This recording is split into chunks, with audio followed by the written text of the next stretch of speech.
Okay. Hey guys, it's Iman. It's Raazia. And this is the Talkaholics podcast, episode number 5. We're we're already at 5. We say this after every episode. We need to stop. We're gonna be like, wow, 7. Anyways, I know we were gone for like 2-ish weeks, but Raazia went to Portugal. Yes, I did. And then things got hectic with work, but we're back. We're good. We're here. We're back. This podcast is a loaded one, and you'll probably see by like how long it is. Like we're sorry, we just talk a lot. Yeah, it's in the title. You know what you were getting. Talkaholics, okay? So we talk a little bit about travel, but then get right into career stuff. Yes. So get ready for a lot of that, a lot of advice, a lot of lessons learned from our end. But yeah, I think it's a good one. It's full of a lot of substance. Yeah, I think we did a pretty good job. Yeah. I mean, like we said, talk about travel, and then we go into advice about career and school and just like learning as an individual. How to figure stuff out when when you become that age of like when you have to figure things out. And we're currently in that boat. We're here with you guys, so this was a kind of a little therapy sessions for ourselves too. Kind of, actually. But I mean, what I wish I knew. If it's something that you guys are constantly thinking about, if work and school are constantly on your minds, this is the podcast for you. Woo! Because it'll probably come up again. So I hope you guys enjoy. Yeah. And we're gonna talk now. Bye. Bye.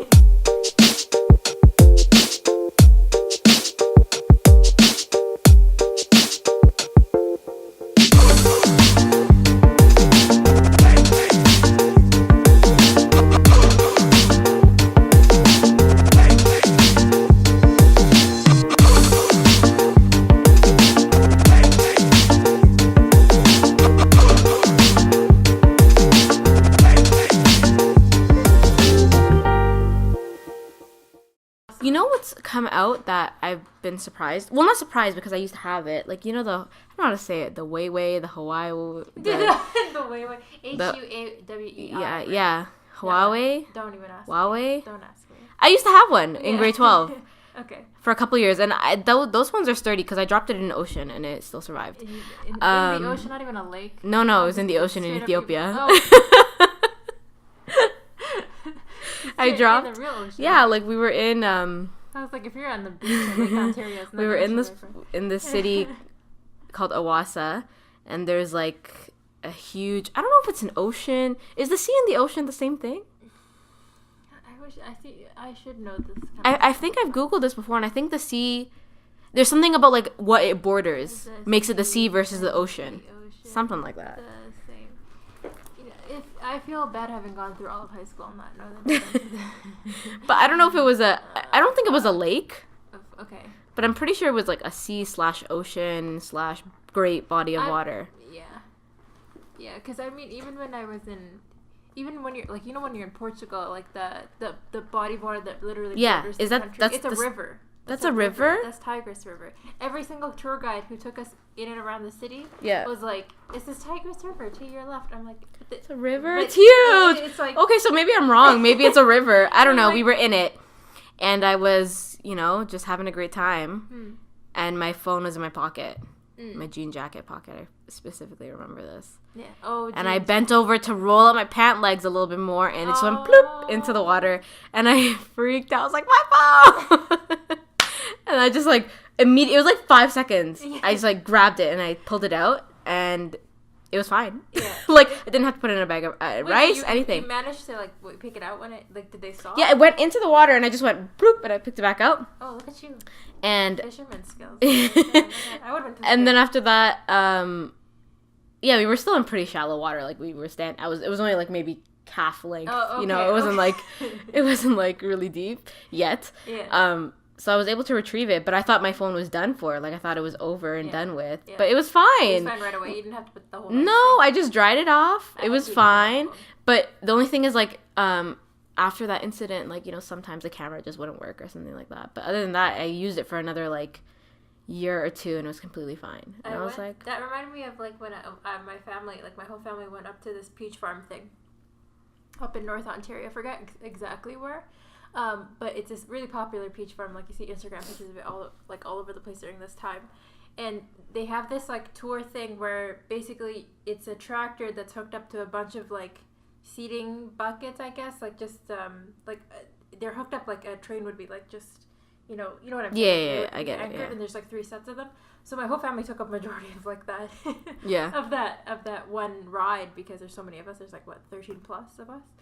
And we're going down, and it's not even that fast, but the same thing of like my brother-in-law was taking pictures, drops it to the side of the road, and then the whole like everyone saw it happen. It was pretty dramatic. The whole like little cabin of people were like, "Stop this! Stop the tractor! He dropped his boat! Stop it!" And then we had to stop. The driver got off because like we're literally in the middle of like main road, like getting around the beach. Wow! And I was like, "Oh my god, this is so embarrassing." But yeah, so like there's this new model of that phone. Can't pronounce the company's name. And it's like the P something, some new thing. And like the quality of the camera is insane. It's like I would say it's better than the Google Pixel. Like, have you seen the pictures the Google Pixel takes? Ooh, that's crazy. You know what? Like, but I don't trust Google phones. Like, I'm like, me neither. I don't want a Google phone. I feel like Google already runs my life. I don't need a phone to do that as well. Because I've heard enough stories about it being accident prone, and like a lot of like if you have a Android, if you have an iPhone, there's enough people out there knowing how to fix that kind of a system. Yeah, right? That's true. Versus Google Pixel, I've never even seen that. Yeah, the Google Pixel, the camera quality is crazy too, but this one is like insane. I have a friend who is using it right now. Like, she posts like Instagram pictures with it and stuff like that, and it's crazy. Oh my god. Okay. But I won't stray from my iPhone, my Apple. What? I love Apple. Yeah, did you start with Apple? No, I didn't. That's the thing. I started with Android. Interesting. What a traitor. I'm not gonna lie. Androids, I don't lie. I know Androids are better in terms of like their ability to do certain things. Like, your Android is, if you have an Android phone, it's like having a mini computer on you, because you can do a lot with it. Yeah. When you come to Apple, you're very restricted to Apple products. I understand it's a marketing scheme. I fell for it. I know it. I'm aware. I think that it's okay because I'm aware, you know? Yeah. I know that they're scheming me, but I love them so much. Like, I have a MacBook. I have my phone. All my music, like my audio players. Products, yeah. Before, I used to have like before the MP3s and the Walkmans and stuff like that. After all that, I had all Apple. I had the iPod Nano. My lime green iPod Nano, used that throughout high school. I had the square one. The Shuffle. The mini Shuffle, right? I had the Nano, and I also had the Touch throughout high school, which I still have. I found it in my house the other day. Isn't it weird looking back at that? Yeah, it is like, weird. Oh, this looks outdated. I know. And then I had the iPhone. After my Huawei, I had the iPhone 5S. Yeah. And then I got the iPhone 6S, which is the one I have right now. So I've only had 2 iPhones, and I have my MacBook Pro. But you've had a shit ton of Apple products. Yeah, and then my mom had the first ever iPod Touch, the first generation. Okay. It's so it's so ugly. When you look back at it now, like, she still has it. It's so fat and ugly. Oh my god. But yeah, she had, so like my whole family is Apple, except for my dad. He's Samsung. Still with Samsung. Okay. For us, it's like, it's only in my family, everybody's Android except for one person? 2 people. My oldest 2, like my sisters. Mm-hmm. Both of them. No, I will never stray. Yeah. I don't know what it is, but Apple, I love the way their products look. Like, I look at an Android and I'm like, yeah, you look okay. But like the Apple products are like the aesthetic, I get it. I'm sorry, the aesthetic it's so pleasing. And I like the way like their operating system like looks. Everything is just, it's nice. I think it's uniform. The one thing about Apple products that I'm like, that's like the one thing I wish Apple got on top of, was that if you like, for example, my sister like downloads a bunch of podcasts on her phone. That is easy because it's all on Apple Music, it's all on your one account. So if I had a MacBook, it's there too, exactly. That's what I'm like, we need that. Yeah. I know Gmail has like some capability, but it's not the same shit. It's not the same. No. Anywho, I want to talk about Portugal. Because it just came back. We just talked about 3 weeks ago.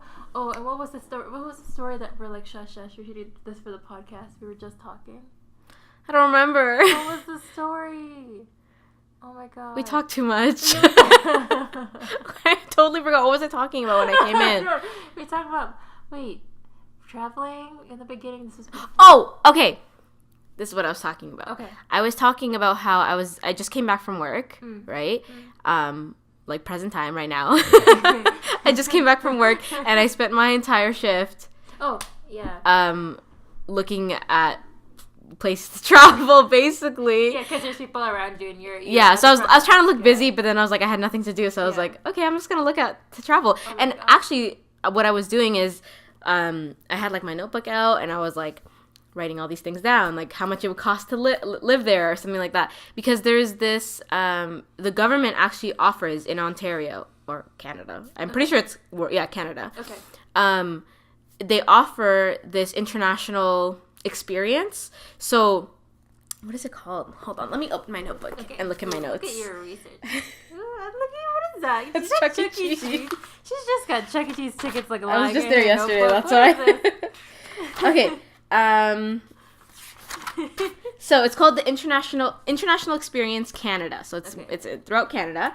So what the government offers is this service through the government that allows you to obtain a work visa in the countries they partner with. So I think they said that they partner with over 40 countries around the world. And so if you go through the government, it's a lot easier, faster, and cheaper to obtain this visa. And a lot of the countries, you get a visa for up to 24 months, which is 2 years. Wow, okay. Cool. So I was like, this is perfect for me. I've been looking for ways to, leave. Because I'm sure we've talked about this before, but I was gone for 6 months in Europe for my exchange. Actually, I don't think we've talked about it at all. Oh, in detail. well. Now you know. Now you know. Well, I went away in 2017. It was 2017, right? Last year, yeah. 2017. Yeah. So January to June 2017, I was in the Netherlands for my academic exchange through my university. And that allowed me to live in Europe for 6 months alone, which was great. Yeah.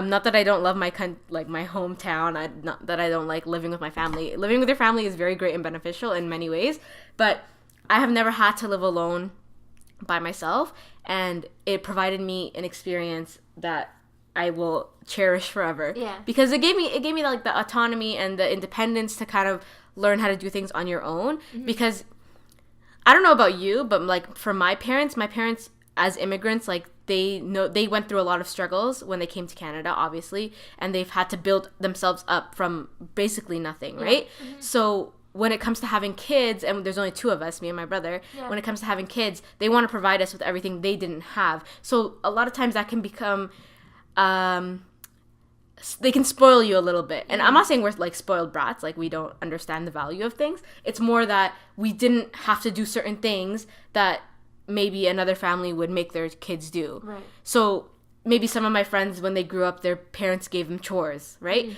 My mom, she would give us chores, but it would be like she doesn't mind doing it herself.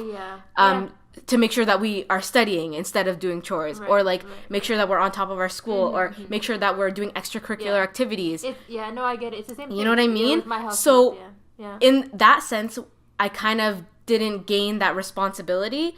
Not that I'm not a responsible person. It's just that I wasn't. I was awarded a little bit of luxury in that way. So, so like, it's not that I didn't know how to wash the dishes. I didn't know how to do my own laundry. It was the fact that I just didn't have to do it for a while. Yeah. So this awarded me that experience. And I really cherished it, and it was great. I mean, I obviously miss my family, but it's still good to, live out of your traveling alone and being out there. Exactly. It's different. I was also lucky to make really good friends while I was there, and also bring 2 of the people that came with me on exchange were from Toronto as well. So it's not like I was so disconnected from everybody. I still had that connection to back home, and I still was around a lot of people that were like-minded, and it was a great time. I really miss it. I truly do. And during that time, I also got to visit many countries. I got to visit, where did I go? So in the Netherlands itself, I visited different cities. Right. So there was like Rotterdam. I went to Amsterdam. I went to Den Haag. I went to other places. I can't remember their names. But different cities in the Netherlands. And then in Belgium, I went to Brussels and Bruges. In Spain, I went to Barcelona. In France, I went to Paris. In the UK, I went to London. Morocco, I went to Marrakesh. Beautiful place. Very hot. Yeah. Where else? Oh, in Croatia, I went to Split. Oh, I loved Croatia. And then in Portugal, I went to Lisbon. Yeah. I think that's everything. Yeah. So, like, within 6 months, I went to all these places, and it was so amazing. 8 in total. I'm a world traveler. It's still not enough, though. Like, once you get that little taste, you're like, oh, I need to go more. I need to go more, but I have no money to go anywhere. Yeah. But bringing that all back to my point is that I didn't know that there was, like, an opportunity like this. Like, obviously you still have to pay your own way, right? You're paying your fare to get to the place you go to. You're paying for your living expenses. But another thing that I didn't mention that this experience through the government gives you is they also provide you with support to help you find a job in the place that you're going to move to. So say for example, if I wanted to go to London in the UK, they help me apply for my visa and obtain my visa eventually. And then they also find me support. Like, they connect me with, like, an agent or something that can help me find a job in London. Okay, cool. So, that way, I'm more... You feel a little safer to make that move in like, moving across the country. Or, across the country. Across the world. Moving across the world because you kind of have, like, a net, right? You have something like you can ensure you're going to find a job when you get there. Yeah, exactly, right? I just did a little Google search and I found it and I was like, oh, your life changed a little. Yeah, I was like, wow. And maybe it doesn't guarantee you finding a job before you move there, but I think at the end of the day, you're still guaranteed to find a job, even if you're in London. That agent still connects with you to find you a job. Okay. So I've been heavily considering this because, it's a great experience. I mean, I've wanted to travel, and the thing is, I've always wanted to go back to Europe because Europe, most of the travel I did in Europe was Western Europe, which is what a lot of people do because that's where a lot of the like, you know, hyped up cities and stuff, like the big things, tourist things are in Western Europe. And realistically too, it's just more convenient because you're traveling from Canada. That's why Portugal was the most obvious choice. It's literally the closest. That's true. Out of all the European countries. Like, there's so many countries in Eastern Europe that 100% are cheaper than Western Europe and are way more beautiful. Like, I want to go to Budapest. I want to go to Turkey. I want to, you know, like Istanbul. Been on my mind for a while, Oh, I want to go so bad because these places, they're like the architecture, the culture, it's completely different from Western Europe, and it's amazing. Yeah. So anyway, my thought was I want to potentially do it in London because, well, first of all, language is English. Yeah. I've been to London. I loved London. Really? It's very multicultural. Same with Toronto. So, like, I feel like if I were to move there, I wouldn't feel completely out of place, other than my accent, obviously. And I think that it would be a great city to find a job in. Like, what kind of, like, I think I would get experience that I would be able to bring back to Toronto. The thing is I know a lot of people who have gone there for studies and then they've had almost no issue finding a job right after or during, and then stayed because they could support. Yeah, exactly. So and the thing is, the pound is high up there in terms of currency. Okay, because like it almost I think $1 Canadian is 1.68. No, £1 is 1.68 Canadian dollars. Oh, so it's almost double. Yeah, wow. I didn't know that. Yeah, okay. It's a lot. So if if you were to work in London and then come back to Toronto, you're like, your money just doubled right there. You're like, whoa, look at this, Mom. Yeah, exactly. And obviously London, I mean, the UK is a commonwealth with Canada, so we got friendships, We're good. So, and then that gives me the opportunity, like, traveling in Europe, especially if you plan it right, can be super cheap. No, it's like you can get a round trip flight for like €30. Yeah, as long as you're in there in Europe and like already settling in there. Yeah, like, traveling within is so easy. And from London, you can take a train into Paris. You can take a train to Brussels. Like, it's so easy and convenient to travel within Europe. Yeah. And then also travel other places outside of Europe. So say, for example, if I were to go to Morocco again, it would be much cheaper for me to do it from Europe than from, Canada. Obviously. Yeah. Or, so it's in my mind. Do it, man. It's in my mind. I want to do it. But I just have to see kind of how I have to plan it out. I have to span out the next couple years of my life. Span out. That's not a term you use. Sorry. Plan out the next couple years of my life.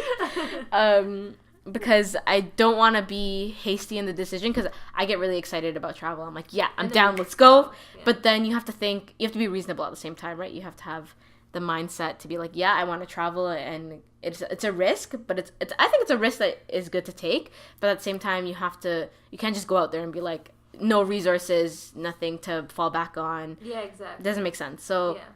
But on top of that, though, I'd say, if there's ever a time to make a decision like this, it's now. Yeah, right? That's why I don't want to wait too long, because, I just finished school, and I'm going back to school in September, but it's completely online. Okay, so that's good.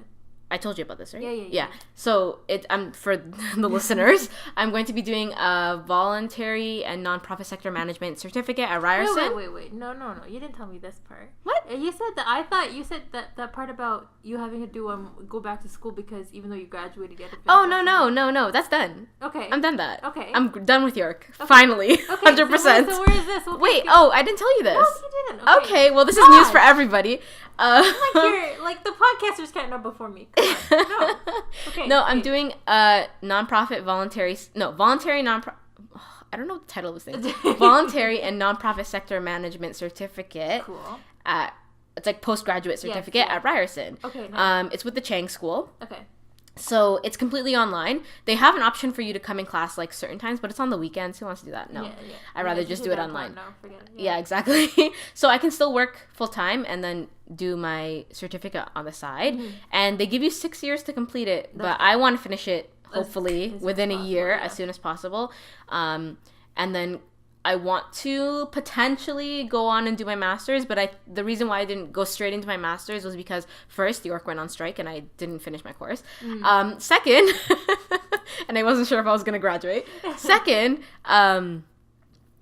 is because I feel like with a master's, you're specializing in a field and you need to know, and a lot of masters, you have to do research. You have to do a research paper or some thesis at the end. And you need to know before you even go into your master's, like a lot of their applications ask you why you're going to the master, what you want to research.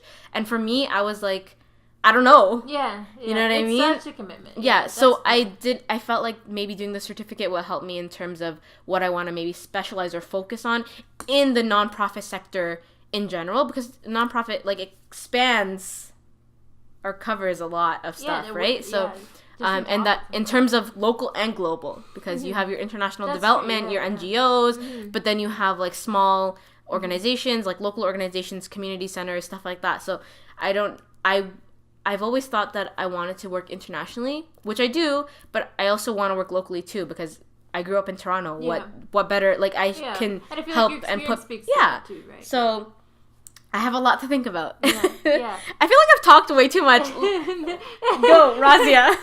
No, I was just gonna say, like, that's more or less why I didn't go into a master's right after university, because I mean it's almost a natural progression. Like if you're an English major, if you don't go into teaching, the B option is like doing your master's and specializing in something in literature, which for me it's like I really enjoyed my time. Like the profs that I learned from at York were like phenomenal, made my experience like all the more better. But for me, committing to a specific topic within English literature and then specializing for me is like anxiety inducing, because it's like I hate the idea of pigeonholing myself. I like the opposite of being able to go, you can do anything. Yes. And it really bothers me because I don't want to say it bothers me because that's like kind of negative, but it makes me feel more anxious when people continuously ask me, so what do you want to be? Yes, yeah. Because in my field, like I graduated with a communications degree. Communications is very broad.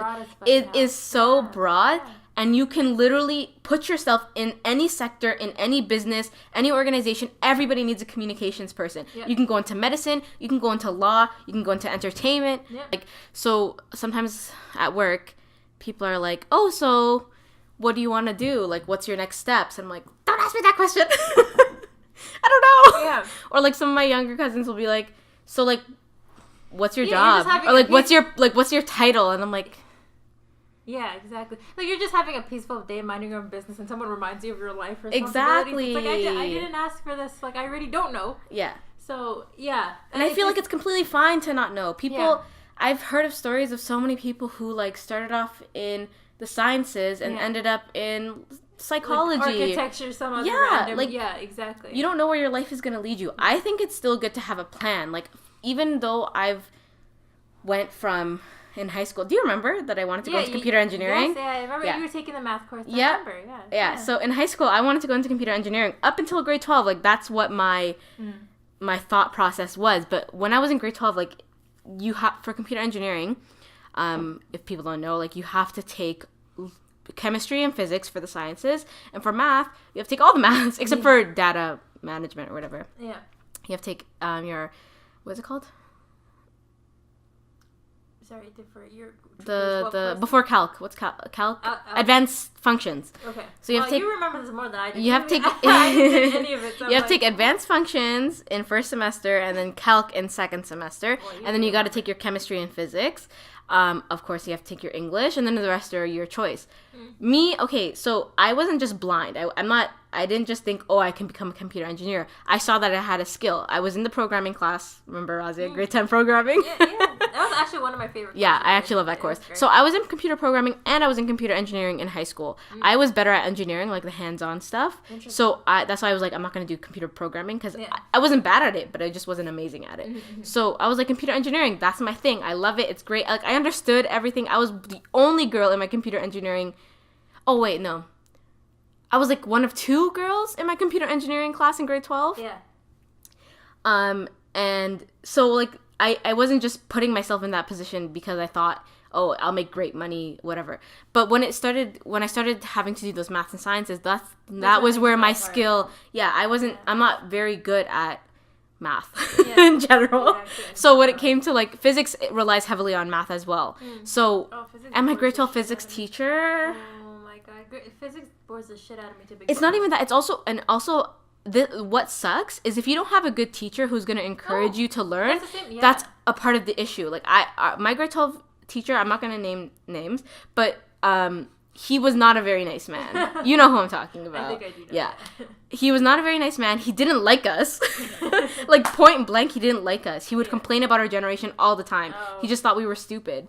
And, like, he didn't encourage us to learn. Whereas my grade 11 physics teacher was great. You could tell he loved physics and he loved teaching. So he would encourage us to do our best. And that's why I didn't fail in grade 11 physics. I didn't fail in grade 12 either, but I didn't do good enough to get into the university program because it's competitive, right? Yeah, exactly. So anyways, point of the thing is, once I started noticing, I knew from pretty much after I applied for the programs, I was like, with my grades, I'm not getting into these programs unless I take another year of high school to bump them up, which I don't want to do because I feel like if it's going to take me an extra year of high school to get good at grade 12 stuff, what am I going to do in university? 4 years, exactly. I'm going to be miserable. Like, I don't want to flunk out of university. I don't want to waste my money. That's my thought process. So right near the end of, like, the application timeline, so you know how you can apply up until, like, June, I think it was, or something like that, or like May.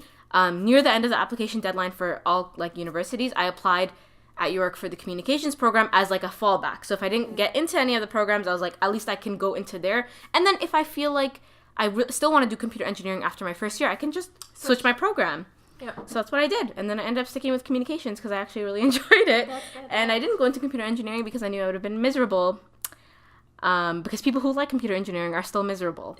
That's my thing. Because, like, I find because it's the same thing. I was in the same programming class that Iman was just mentioning, and, like, I had so much fun in that because you know how, like, okay, so there was, like, that final project task at the end, but then there's many, like, little quizzes in between that was, like, very, like, math specific kind of, and you had to, like, so those ones I hated, like, the beginning knowledge based test stuff.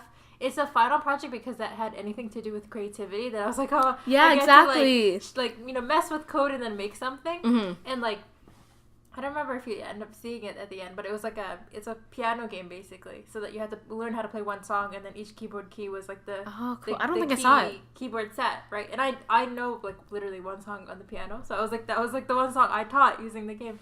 Lost my mind, like, making that whole thing. Did so well on that, did so shit in the rest of the course.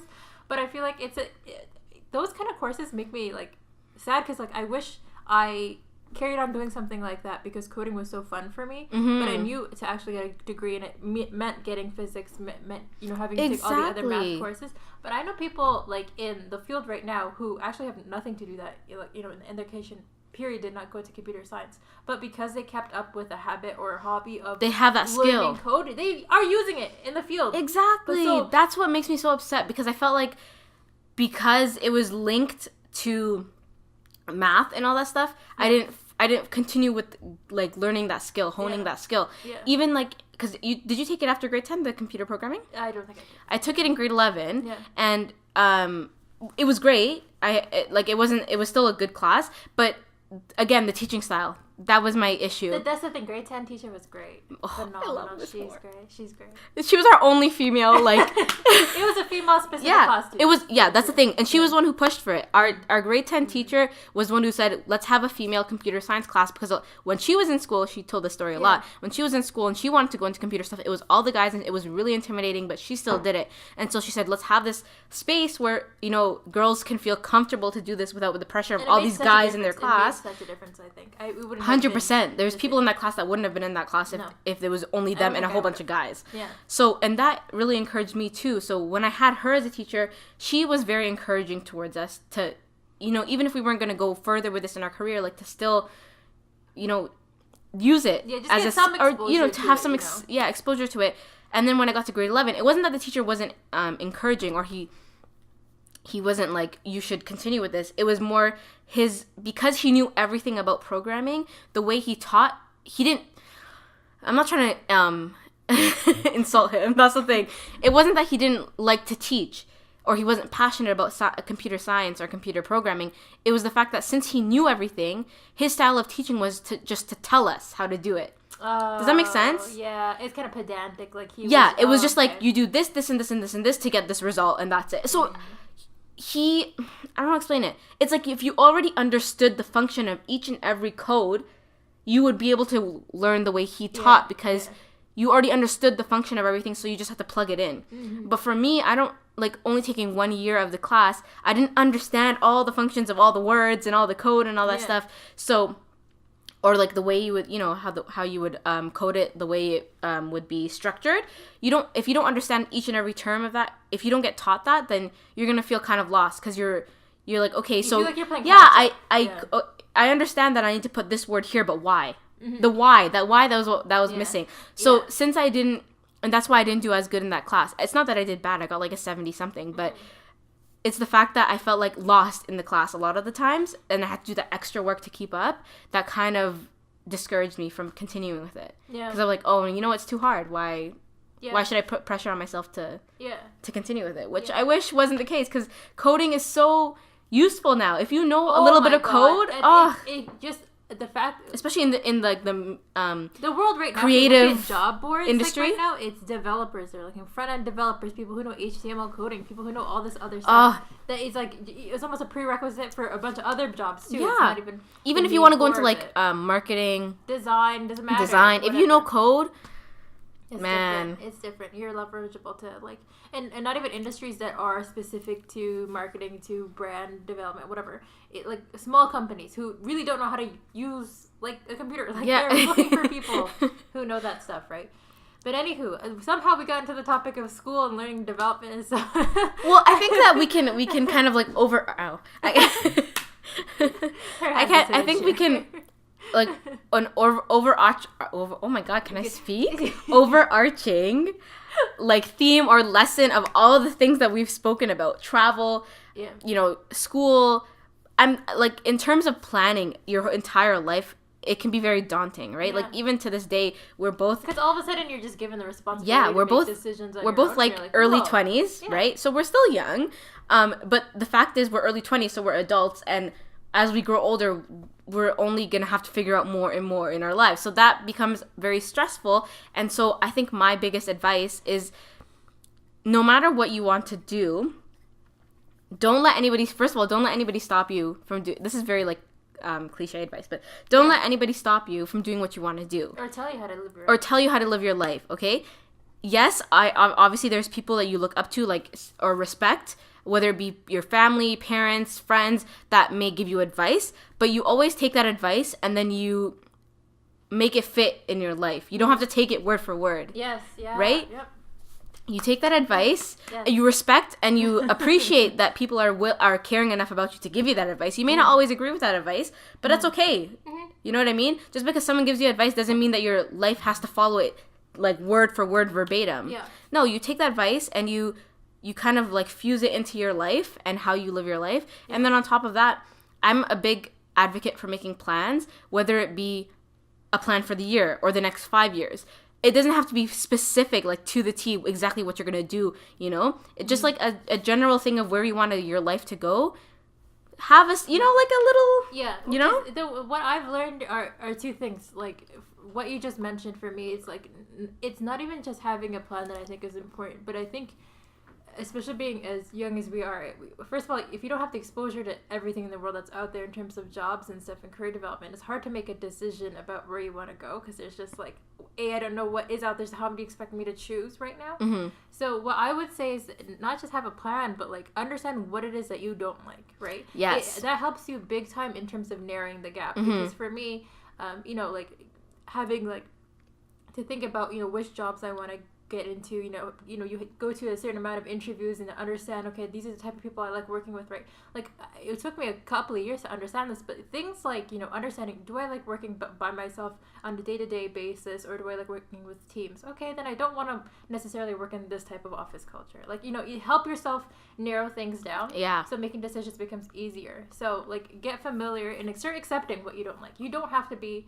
a jack of all trades and be like, I'm the super adaptable person that anybody in the entire world could hire me and I'm perfect. Like, that's just it's not realistic. Yeah. So, and you're not, at the end of the day, you're not happy if you're consistently having to meet someone else's expectations, right?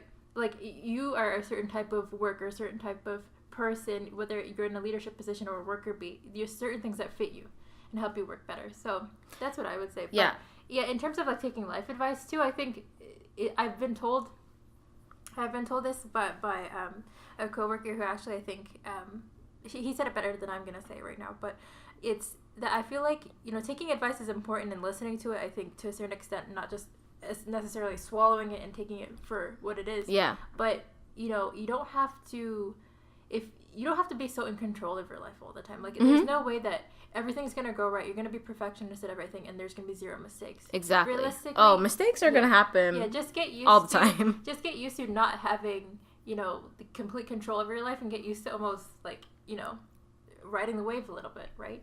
Because I think that's a better way of approaching life, instead of being so possessive, so like, almost anal over everything that you do, because that's just gonna drive you nuts. I agree. Been there, done that. Like, it's not. It's not. No, honestly, worth like, your time. Yeah, I agree, and I think that I feel like people live in their extremes, right? Because you either live in this completely controlled world where everything has to go in a certain order, and then there's people who live like, oh, just the world take me. You know what I mean? And I feel like you can't live at that extreme. You have to live somewhere in the middle where you have that, go with the flow kind of mentality, but you have structure as well. So, for example, in terms of like when we were talking about how to take advice. So my parents, it's not that they don't want it. My parents are actually very good in terms of like pushing me to finish my education before anything else.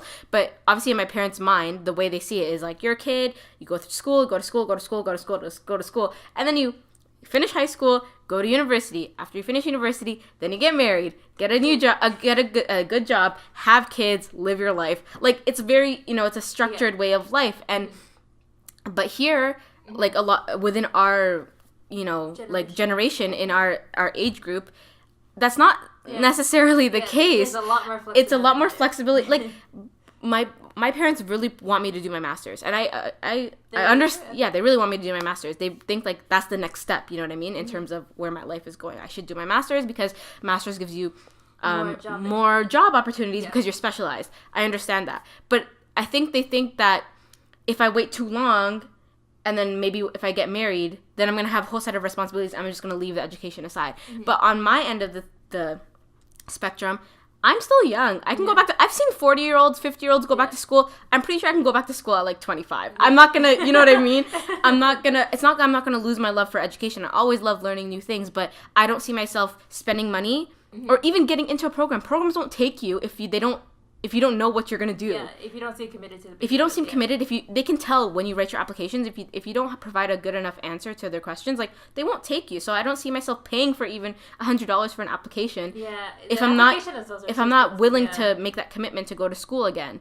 So there's different viewpoints there, but that doesn't mean I won't take my parents' advice.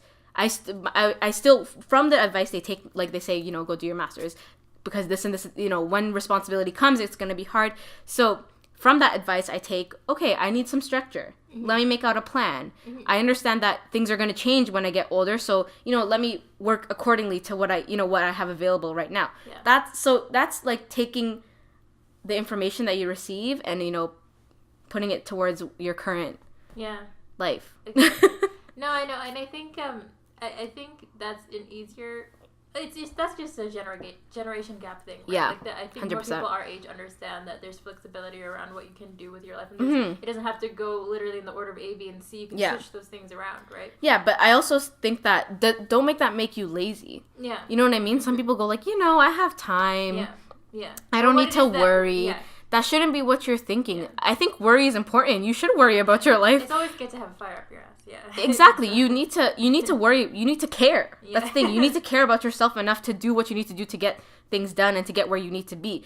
But at the same time, don't let it completely like make you anxious and stressed to a point where you're not healthy. I think basically what we're saying is live life in moderation, right? Like you have to see, you can't live on the polar opposites of like what you were saying. Be so consumed by the worry of your life that you're not doing anything or being too relaxed about it, right?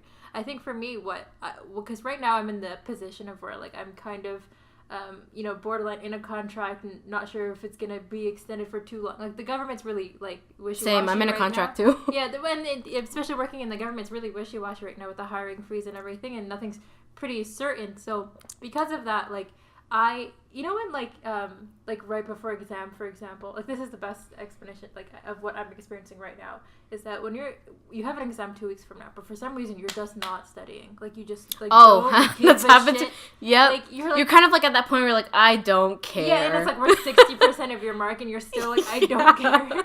So but you do certain things to like, for what I used to do is like talk to people and see people studying, and then I'll go, oh, okay, other people are doing more work than I am, and then so it'll kind of get me there. Yeah. Same thing for me. Like I know, like my contract is at risk, and at the same time, I'm still like I have been sort of in a lazy, I guess, mood to like look for more stuff. Job hunting is tiring. It's exhausting. It's a full-time job, basically. It is And so, but what I've been doing is like informal interviews and like talking to people. It's those people who are professionals who hear my story and then go, you should be doing this, this, and this. And then I just go, whoa. Yeah. Whoa, they're more concerned than I am. Fuck. And that's what I'm not doing right. And then they give you a whole list of resources. And then the second you start looking into those things, you're like, oh. Fuck. And then you start making and then, you know what I'm saying? And then it pushes you to, you know. Me, that's what I'm saying. Like I think start talking to people. I feel like the best, if you're in a situation right now, since again, we're talking about life lessons and kind of, you know, sort of specifically to career. If you're in a space where you really don't know what you're doing, you're almost about to apply for a university, you don't know, you know, what it is that you want to get into, or you're out of school and you're like, fuck, everyone has a job, I don't. What the hell do I get into? For me, it's a matter of talking to people. Like, the best thing that I did for myself in any like point of my life where I was in that kind of a rut was hearing what other people did, or kind of getting inspired or like motivated by hearing people being like unemployed for years, not just like a few months, but years, and then seeing what they did to help themselves out. Like I think that for me, like I work best when I'm in total like for me, I have to get to a point where I'm incredibly anxious before anything happens. And also like look around you. I agree, talking to people is really beneficial, especially when you hear other people's experiences, because I know a lot of people say like, don't be a follower, be a leader, but I feel like before you become a leader, you have to follow someone, right? I mean, you can't just make up things. Like some people start small too. Sometimes it's not going to be this big entrepreneur. There are those some people that maybe are magnificent and you know they can make something out of nothing. Great, but like for me, I like listening to other people's experiences because I know what goes right, what goes wrong. Yeah. When I go into a situation, I don't want to go in blind. Yeah, exactly. Maybe some people, that works for some people, I don't know. But for me, if I speak to other people and I hear their experiences, then I can be like, okay, so when I go into this, maybe this is what I need to do to be successful, right? Yeah. So I don't think you should listen to some person's story and then copy exactly what they did, because you are not that person at the end of the day. Your experience is going to be different from theirs, but you can find similarities or just put it in your memory and be like, okay, so this is what they did, where this is where they went wrong, and maybe, I can... Yeah, and don't think too that, like, say for example, in all of high school you did chemistry, and you think, oh, because that worked out for me and because I kind of like that therefore, my work's gonna end up being that way.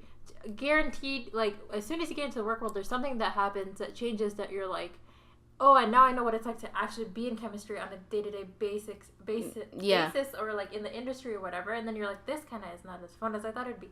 Like, just to give you a story, like, when I first started out, when I just first started looking for a job, simply is that, like, I you start working with an agency to find a placement, because for me it was like, I just need work experience, period. I just want to be out there, I don't care what field it's in. So I started in human resources, and that lasted for 2 years, but it's not a field I ever saw myself in, but it gave me huge exposure because I was in an industry that had a shit ton of different departments. I saw finance, I saw what engineering was doing, I saw what, you know what I'm saying, like, different levels in that space. And then I went, okay, like, I see where I fit. I see where I do and do not like things, and I realized I like more, like, and I'm now in the position that I'm in, which is health data, which, again, science and math, not a thing I never thought I was going to do. That's totally like the rest of my family. Like, I'm more liberal arts or exactly. English. So same thing as Iman was saying, communications. Like, I feel it's a different space altogether.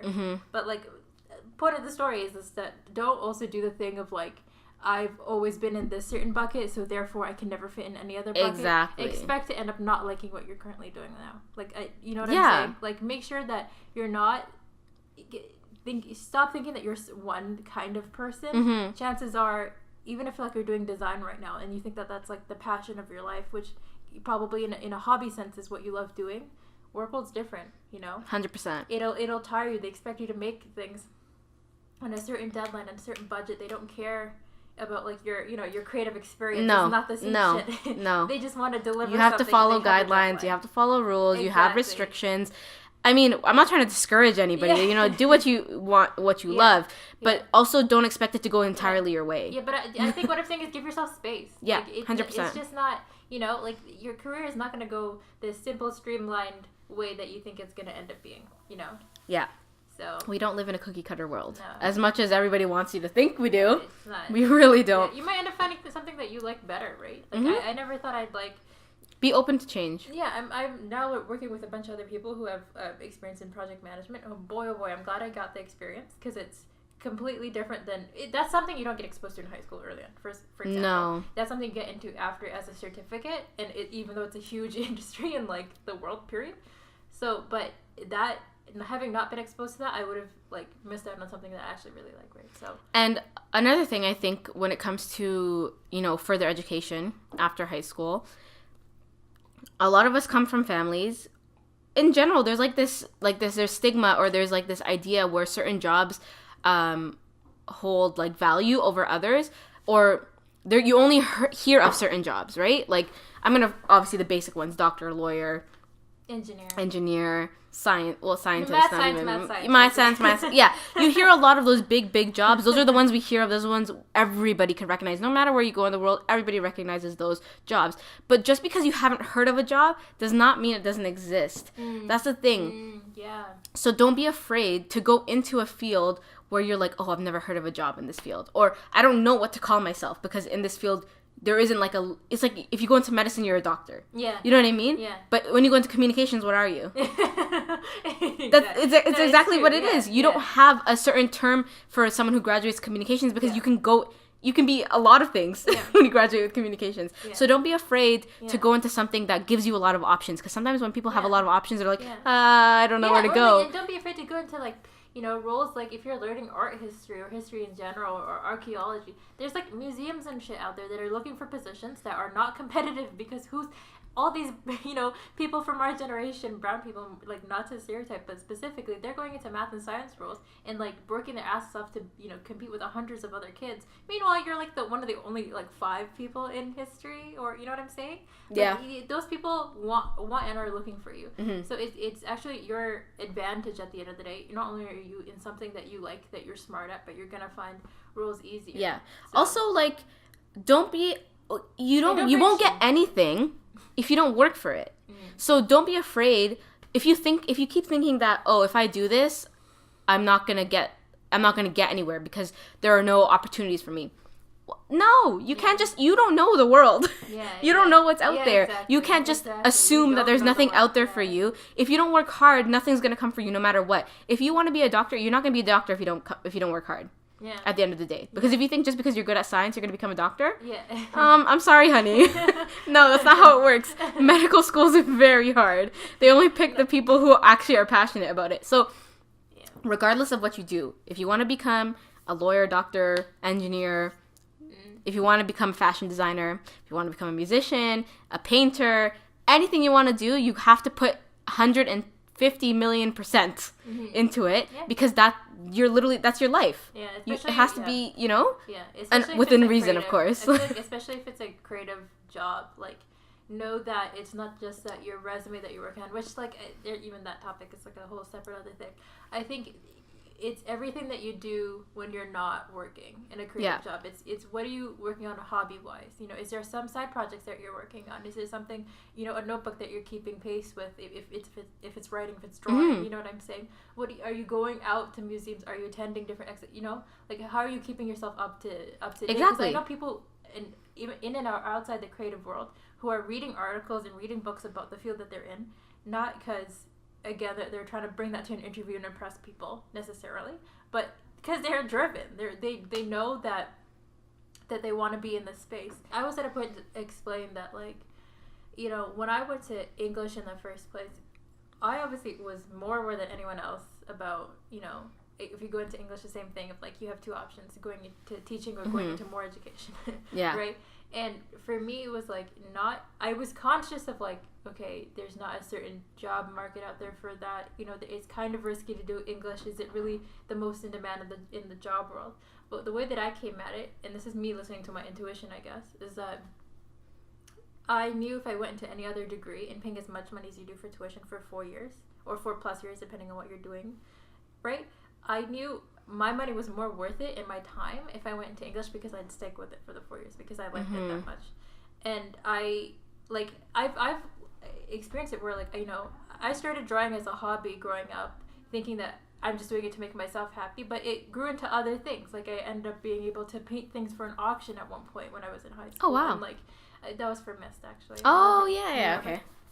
And, like, there's things that came out of it and really rewarding experiences from what started as a hobby. But because I knew it was something that I would stick with, and it was something that made me happy, and I was actually, had some sort of skill at, that it worked out that way. So for me, it was like a no-brainer of like, why would I go into anything else if I'm gonna drop out in 2 years? Like, you know what I'm saying? Exactly. Like, English would work out because I would stick with it for 4 years, and then given that I am passionate enough about it, I'm gonna find a way to find a position. Do you know what I'm saying? Yeah. Like, you can make anything work for yourself. Yeah. Obviously, we're coming from like privileged points of view because we live in a supportive family setting.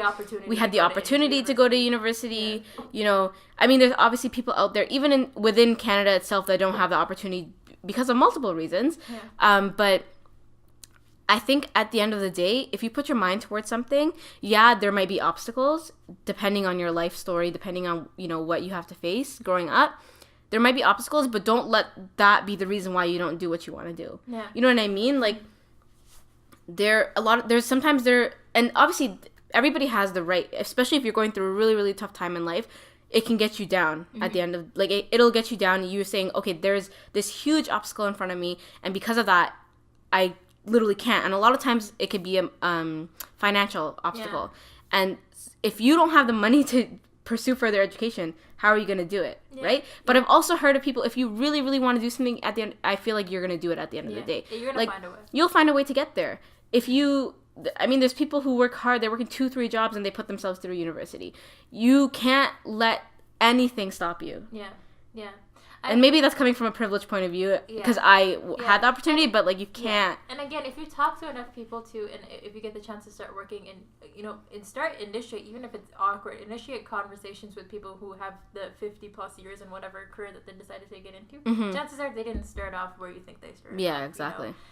Because I've heard so many people have actually more experience in waitressing or in customer service first before they even got into a management position that they are in now. Like I've heard people get into higher level positions without university degrees. So there is a will and a way, and I think that there's something like if again like you are in a position where you kind of are in a rut. I find that those things happen, and not to get too like preachy here, but I think those things happen like almost on purpose so that you get to a desperate enough point in your life that you work even harder to get, you know what I'm saying? Yeah. Like there's so many stories of like being at your rock bottom, but those moments have to happen so that you can get to the top. Yeah, where you're gonna get eventually, right? Yeah, because if you're doing well, like chances are you you're not gonna plateau. You're kind of like, I'm cool, I'm chilling. You float. Yeah, exactly. You're not gonna necessarily drive and push as hard as you think you will. Yeah, I truly believe in. This is like, I guess comes from a religious standpoint, but I truly believe that everything happens for a reason. Like, like you have control over your life, but I think that things are kind of predestined. Yeah. So if something happens, you just, instead of pushing yourself down because like, oh, this went wrong, or I didn't do this right, or I'm never going to do anything good because of like a certain thing or the way you grew up or certain like obstacles in your life, instead of thinking the negative at the negative aspect of it, and obviously this is easier said than done, 100%, but if you think about what you can learn from that experience, what you can take from that experience to move you forward, I'm sure like a lot of the time that makes your life better, because I feel like people who have it easy, I don't think they're happy, honestly, because they don't know. Because they don't have experience. Like, I feel like people who are 100% happy, who never had to deal with anything in their life, you have no substance to your life. Yeah, it's the fulfillment part, right? It's not necessarily happiness that makes your life worth it. It's fulfillment. So even if like every single day of your life you have to bust ass, like you literally are living on just your like your salary is worth for that week, and you literally have to bust ass for next week just to make it again. I think that's what fulfillment looks like, though, like, because very physically and very visibly what hard work looks like, and you know exactly what you get out of it. And then, say for example, if your life changed for the better, like if, say for example, in 2-3 years after working so hard, you kind of get that break where you're like, I don't have to live off of my salary, you know what I mean? Like I have extra. That little change, like you said, okay, I did that. Like I helped myself. I did it. Like, you know what I mean? Yeah, which everyone has to get to there at one point. We'll get there eventually. But just to wrap up, because I think we're in and around an hour's worth of podcasting, what are your, like, 3 top tips, just even if it's, like, minor work habit things to kind of get, your career going? Like, 3 general work tips. Like, what would you say for yourself? Okay. To keep going. I would say... Oh, that's hard. I can give one. Okay, go. Because this I did again. I started doing this habitually, and then ended up later in my career life hearing from other people to do this in work, and I was like, wait, I already do it though. So what it is that for me, I write lists habitually already normally. But for me, I'm a very I need something very tangible to see that it needs to be done, and then I like the satisfaction of crossing it off when it is done. Yeah, I agree. I'm that type of person. So I at work. From even like my earliest job, even in an admin position, this stuff matters.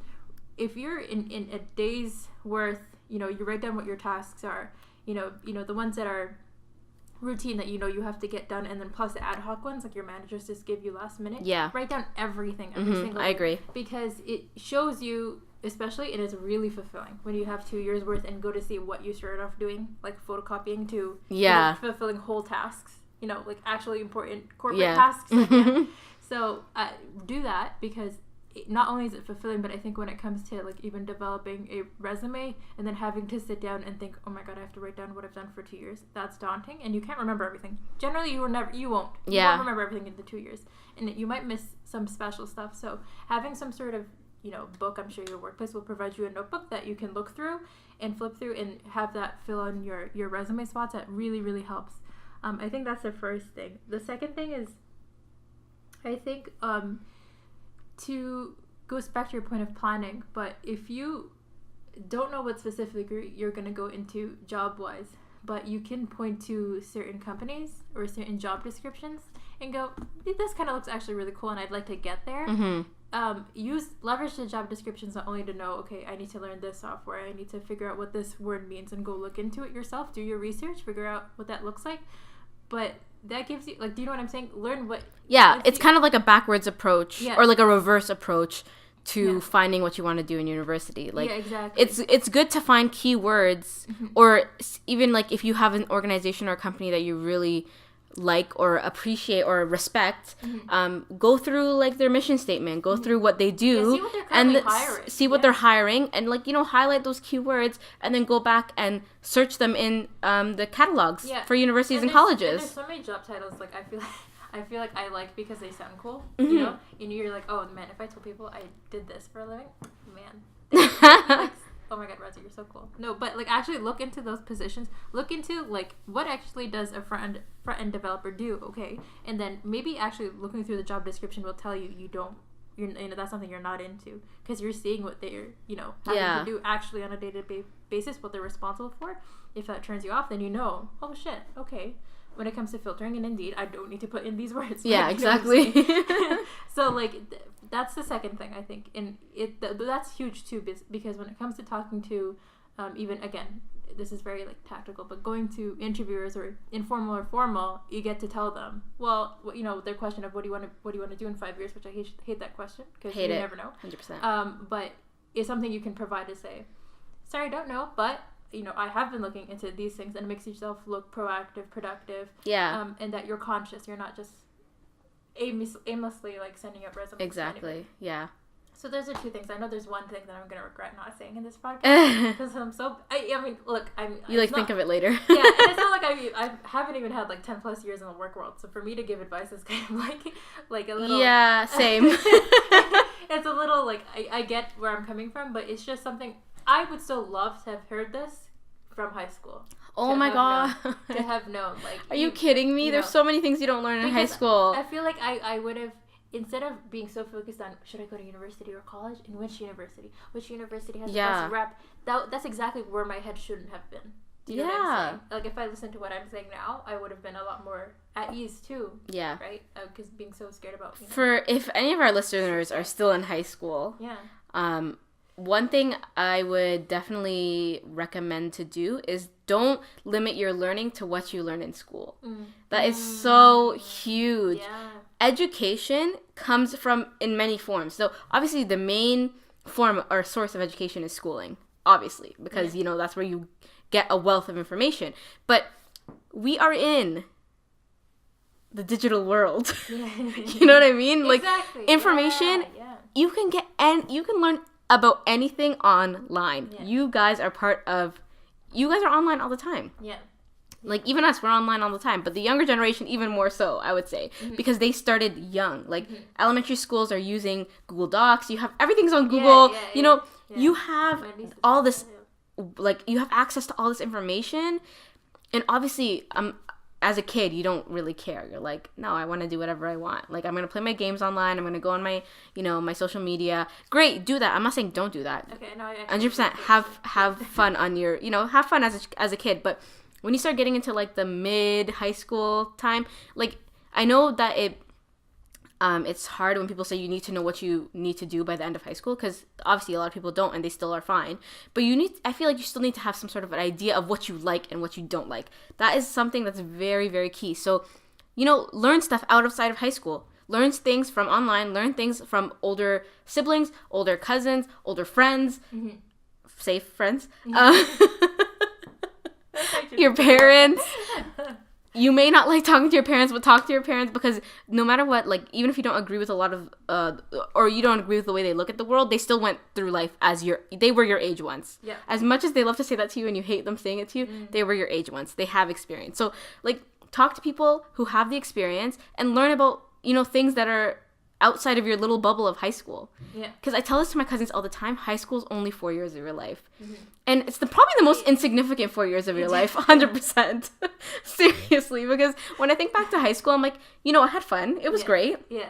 Had some fun times, I definitely learned things, but yeah, you're like... when I think back to where I learned the most, it was not high school. It was university? Really? 100%. It wasn't high school. Yeah, it was, for me, it was in that time that I was working and studying at the same time. Well, that's natural, right? It's the first time you had to juggle both things at once. Yeah. So obviously your growth just goes it wasn't high school. I wish there was more resources in high school that taught you beyond you as a high school student. Because when you go to high school, you definitely learn a lot. I'm not saying don't take all the information you can from your school, because you definitely learn a lot. Yeah. Always be hungry to learn. But there's more. Yeah. When you get out of high school, you are in a whole new world, baby. Yeah, exactly. And the thing is, it's because I remember in high school having heard that of like, high school is just the beginning. Your life starts. Yeah, and you don't really care. You're like, yeah. Yeah, you don't care, and it's actually hard to see, because if you have been in that bubble your entire life, you're like, okay, thanks for telling me, but by the way, I don't know what that means. Yeah, it's really only after that you experience it and you understand it. My third thing, now because I was gonna mention it, is two things actually. The first is like, make sure that whatever first job that you get into, make sure that it's something that has, and this is like such a key buzzword, but make sure it has transferable skills. Like, make sure it's something that it's a job that can make sense in another field, in another industry. That even if it's admin position, that's still transferable, because you need those skills to even make a lateral move or to go, you know what I'm saying? So even if it's retail. Yeah. Retail gives you customer service skills. Exactly. You can at least speak to those things to say, I have people skills. Like, I know what it's I like can organize. I'm visual. And customer service jobs are like fast-paced, practically known for dealing with bullshit on a day-to-day basis, how to deal with problems. So stuff like that, problem solving. But if you're in, like, let's say, and I don't want to pick a specific like job, but if you're like, doing, I guess, like bicycle repair, and you're not really at the front of the store and you're in the back room and that's all you're doing, like, that's a great gig to do if you're just trying to make quick money. But in terms of like saying, bringing it to any other job to say, this is what I can do do you know what I'm saying? Yeah, if that's not something if you're not going to go into the world of bicycles, you know what I mean? Like, if that's not where you're going into the future, exactly. If that's your thing and you're going to do that in the future, go for it. Fine, but if that's not what you're planning to do in the future, unless it's like maybe a small summer job, you need to find something else. Yeah, exactly. Like, at the end of the day, we always say do what you love.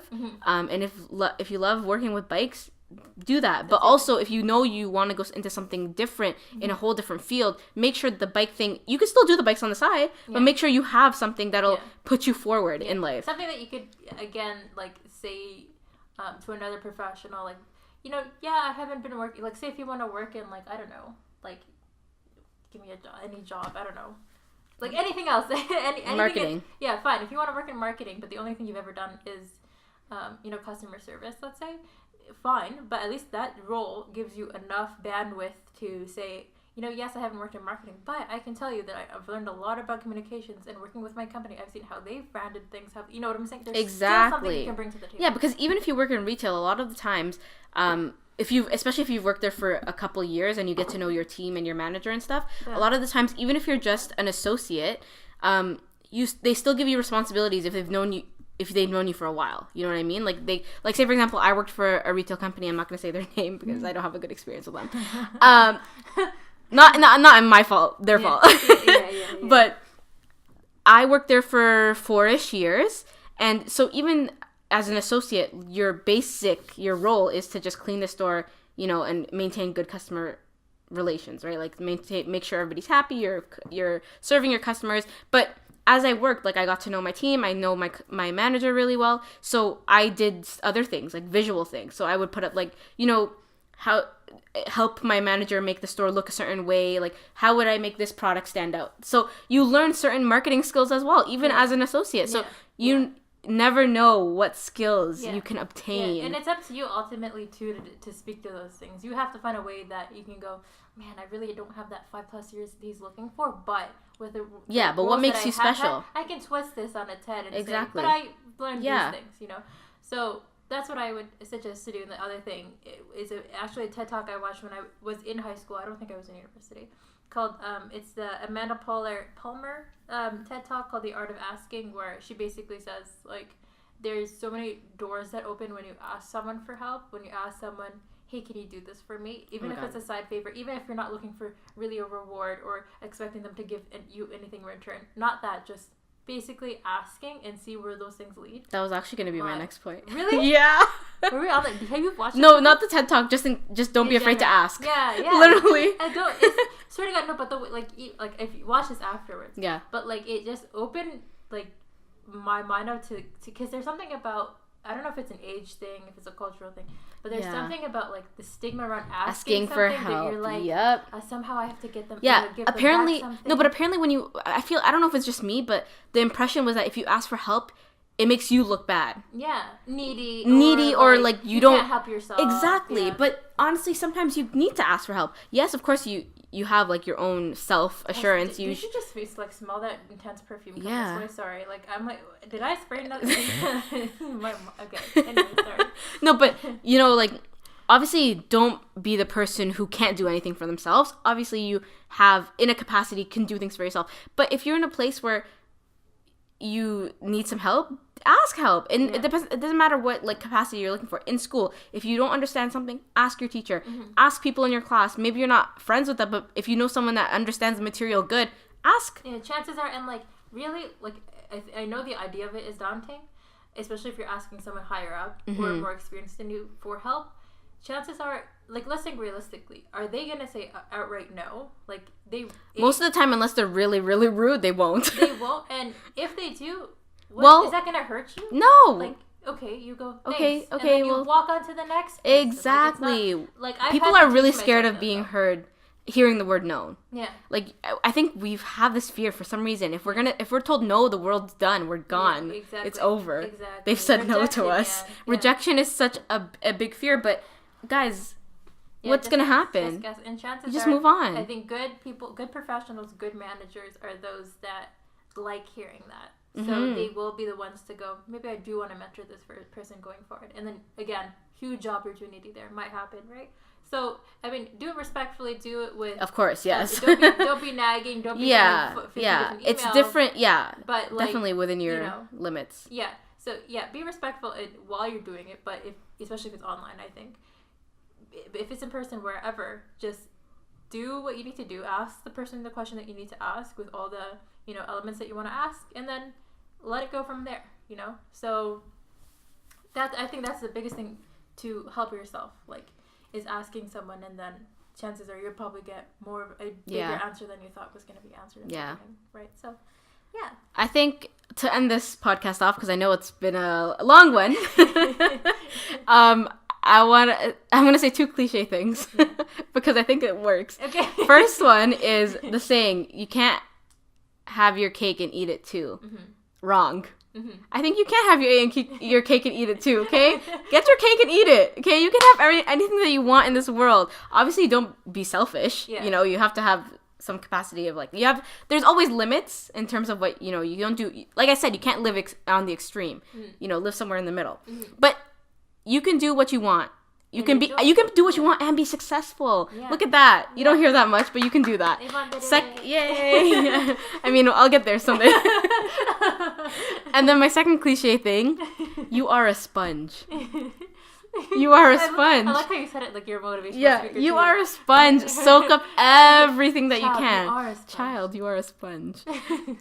You're gonna soak up all the information. Yeah. Just make sure you are a sponge. You're hungry to learn. You're hungry to be successful. So take every little bit of advice, whether you agree with it or not, and you soak it up, and then you move on. You go on with your life. I think those are two things people need to remember. Yeah. Yeah, exactly. There you go. And do what you need to do to, I mean, like I said, limits. Limits are very important. Comes with, like, a caveat whenever limits are very important. Like, just do what you need to do to be successful, but don't do something that you don't agree with. Just because, that's one thing. Don't do something you don't agree with just because you want to be successful. Do what you need to do within your rights, within your moral capacity. Yeah, work ethics is a whole other thing. A whole other podcast. Anyways, I know we talked a lot this podcast, but I really hope that our advice and our small couple years of experience have helped people. or help people who listen. Yeah. If you guys like our little advice podcast, let us know, please, because we say this every time in our podcast, like, let us know, and no one leaves comments, okay? Exactly.